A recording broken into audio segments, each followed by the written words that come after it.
ចំណូលឯងយកឡានទៅប្រើបានហើយបងចង់ដឹងអត់ថាហេតុអីមិនចាំបាច់សិក្សាចំណូលក៏អាចយកឡានទៅប្រើបានចាអញ្ចឹងជាដំបូងនេះកលេចមកមើលរថយន្ត Chevrolet Tracker នេះសិនសម្រាប់ Chevrolet Tracker នេះគឺជាប្រភេទរថយន្តសហរដ្ឋអាមេរិកដែលសន្សំសំចៃ100គីឡូស៊ីតែ5ទៅ5លីត្រកន្លះទេហើយសម្រាប់ពន្ធផ្លូវវិញរត់តែធូរចា150000ទេបងអញ្ចឹងយើងកលេចមកមើលចង្កៀងវិញសម្រាប់ចង្កៀងយើងប្រើជាប្រភេទគុជ LED ដែលភ្លឺបាញ់បានឆ្ងាយហើយ daytime យើងក៏ជាប្រភេទ LED ដូចគ្នានិយាយទៅគឺបណ្ដុំ LED តែម្ដងបងហើយសម្រាប់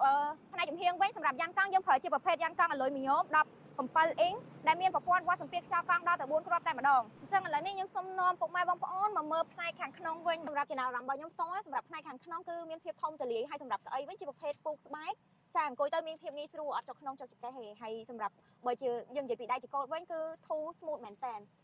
ជាប្រភេទចង្កូត electronic តាំងធូរតាមល្បឿនណាបងចាអញ្ចឹងកលេចមកមើលខាងលើវិញគឺជាប្រភេទតបោបើកអញ្ចឹងមានភាពងាយស្រួលពេលយើងទៅខេត្តឡើងភ្នំឡើងអីយើង enjoy ជាមួយនឹងទេសភាពតែម្ដងហើយសម្រាប់តបោខាងលើនេះគឺយើងបើកឲ្យខ្យល់អាកាសចូលមកឡើង fresh តែម្ដងហើយសម្រាប់អេក្រង់កំសាន្តវិញគឺជាប្រភេទ touch screen 8អ៊ីងដែលអាចភ្ជាប់ជាមួយនឹង Apple CarPlay មើល Google ក្នុងប្រទេសកម្ពុជាយើងបានណា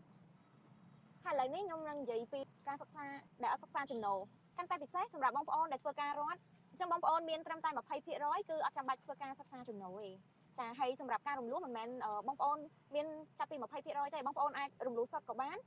ចាប់ពី10 20 30ឬក៏40-50%ក៏បានមិនថាតែបងប្អូនជាធ្វើការរត់ទេបងប្អូនជាអ្នកធ្វើការធម្មតារកស៊ីឬក៏ពុកម៉ែបងប្អូនអត់ចង់សិក្សាទៅលើ CBC ក៏បានដែរសម្រាប់ព័ត៌មានបន្ថែមបងប្អូនដែលមានចម្ងល់តាក់ទងពីរថយន្តឬក៏ការរំលោះបងប្អូនអាចតាក់ទងមកនាងខ្ញុំអាប៊ីសូមអរគុណសូមជម្រាបលាជួបគ្នានៅវីដេអូក្រោយ